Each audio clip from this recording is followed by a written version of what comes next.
Përshëndetje të nderuar zonja dhe zotrinj, ja ku po ritakohemi bashkarisht në kanalin Rrëfime Jete.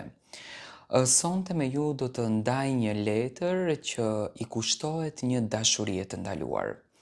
Këtë letër ma ka shkruar një djalë i cili dëshiron të ndanë dhimbjet më të madhe të tij me ne, për të marrë edhe një përgjigje apo një mesazh nga të gjithë ne, për të kuptuar se çfarë lëvizje të bën me tjatin. Babai i tij nuk e pranon martesën e të birit me këtë vajzë. Arsyeja që do ta dëgjoni, se unë e kam lexuar letrën, është shumë e çuditshme. Bëhet fjalë për një arsye të paimagjinueshme. Dëgjoni rrëfimin nga fillimi. Nuk e di nga të filloj me këtë rrëfim. Ndoshta nga dita kur e pash për herë të parë, apo nga dita kur babai ma shkatroi ëndrrën me një fjali të vetme. Ti nuk do të martohesh me atë vajzë. Unë quhem Ardit, jam 27 vjeç dhe për herë të parë në jetën time mendova se Zoti ma kishte sjell njeriu e zemrës. Vajza që e dua unë quhet Sonila. Vajzë e thjesht, e edukuar, me sy që qeshin edhe kur ishte e mërzitur. Nuk kishte pasuri, nuk kishte makinë luksi, por kishte zemër, dhe mua kjo gjë më mjaftonte. U njohëm rastësisht në një farmaci.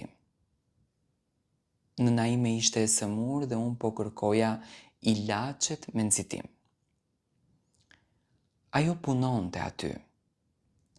Kur më pa të hutuar, më ndihmoi pa hezitim.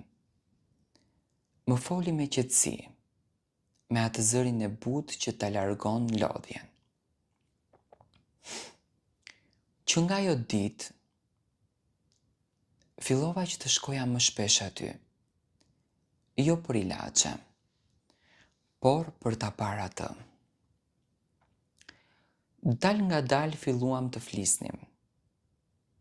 Pastaj kafenet e vogla pas pune u kthye në orë të tëra bisedash. E kuptova se për herë të parë nuk po dashurohesha me fytyrën e dikujt, por me shpirtin e dikujt. Ajo më tregonte ëndrat e saj. Dua një familje të qetë, më thoshte, nuk dua luks. Dua respekt edhe dashuri. Dhe unë e shihja në sy duke menduar. Kjo është gruaja që dua për nënën e fëmijëve të mi.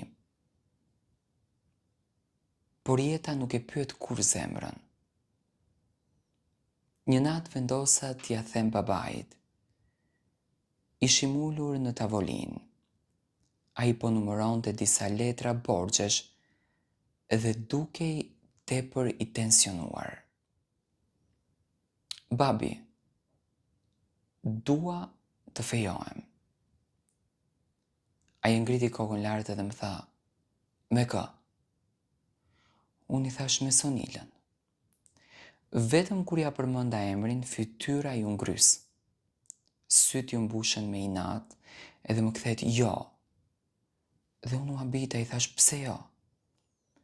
Ai goditi tavolinën me dorë, sepse nuk do të bëhesh pjesë e asaj familje. Nuk kuptoj asnjë gjë. U mundova të flisja qetë. Po çfarë të kanë bërë? Ai heshti disa sekonda dhe më pas tha diçka që ma ngrin gjakun. Kam borxh tek babai i saj. Mbeta pa fjalë. Rezultoi se vite më parë, biznesi i babait kishte falimentuar. Për të shpëtuar shtëpinë, kishte marrë para borxh nga babai i lirës.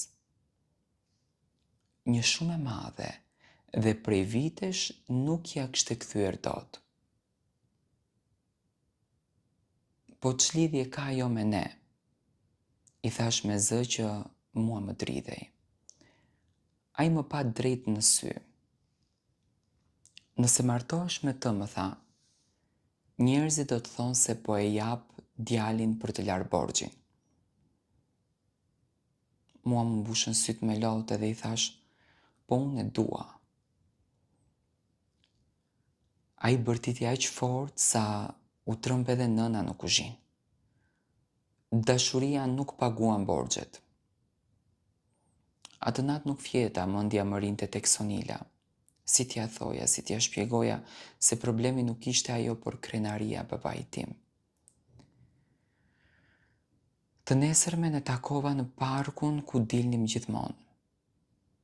Ajo e kuptoi menjëherë që diçka nuk shkonte. Çfarë ke, më pyeti? Nuk po mundesha që t'ja thosha. Por ajo më mori dorën edhe më tha mos më gënje. Dhe unë shpërtheva. I tregova gjithçka. Ajo uli kokën, nuk foli për disa minuta. E vetëm lotët i ranë mbi duar. Pra babai yt mendon se familja ime do ta akmeret. I thash nuk e di. Ajo qeshi me dhimbje. Unë të dua ty dhe jo lekët.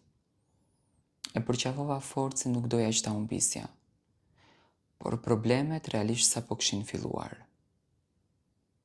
Pas disa ditësh babai im më ndaloi të dilja me të. Më kërcënoi se do të më nxirrte nga shtëpia. Nëna qante fshehurazi. Mos e kundërshto baban, më thoshte. Ai ka frikë nga turpi.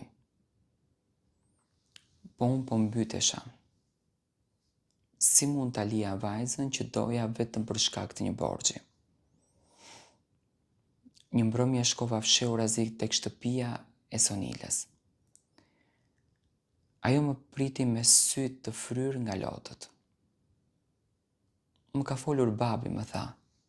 Çfarë të tha?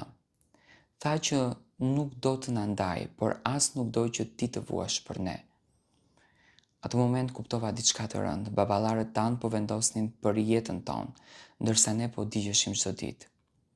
Filluam që të takohemi fshehurazi, si dy njerëz që kishin bërë krim, vetëm se krimi im ishte dashuria. Por një ditë gjithçka shpërtheu, babai im na pa bashkë në qytet. Kur u ktheva në shtëpi, ai më priste tek dera. Nuk të mjaftoi turpi. Babi, të lutem. Ai më shtyu. Por atë vajzë po më ul kokën para njerëzve. Për herë të parë në jetë ja ktheva. Jo, ti po ul veten, kokën me krenarin tënde. Ai ngriti dorën sikur do të më godiste, por u ndal. Nëna u fut mes nesh duke qarë. Atë natë mora vendimin më të vështirë të jetës. Mora Sonilën dhe ikëm në një qytet tjetër për disa ditë. Donim vetëm qetësi, donim të mendonim për jetën tonë. Aty kuptova sa shumë e doja. Ajo zgjoi herët dhe më përgatiste kafen. Qeshte me gjërat më të vogla dhe më thoshte nuk më intereson pasuria. Mjafton të mos më lësh kurrë. Por lumturia jon zgjati pak. Një telefonat nga nëna më coptoi zemrën. Babai jot është në spital. U ktheva me vrap. Kur hyra në dhomë, babi duke i plakur 10 vite brenda natës. Më pa gjatë dhe për herë të parë pa shlotët në sytë e tij. Më fal, më tha me zë të ulët. Nuk po e besoja. Kam pasur frikë. Frikë se mos humbisja gjithçka. Ja ka pa dorën, po mua më humbisje. Ai mbylli sytë dhe lotët i rëshitën në faqe. Pas disa ditësh, kërkoi të takonte baban e Sonilës. Mendova se do të ziheshin, por ndodhi diçka që nuk do të haroj kurrë. Babai mu ngrit në këmbë dhe tha, nuk kam ardhur të kërkoj falje vetëm për borxhin e lekëve, por edhe për dhimbjen që ua kam shkaktuar fëmijëve tanë. Në sallë ra heshtje, pastaj babai i Sonilës tha, borxhi më i madh është kur ndan dy zemra që duan. Sot kanë kaluar 2 vite, por akoma jemi në një ankth. Babi ka turp dhe ne s'kemi lekët ja kthim. Por është i smur dhe nuk e di, a ti tregoj vjerit tim që babi dëshiron t'i thot një diçka, por lek nuk kemi.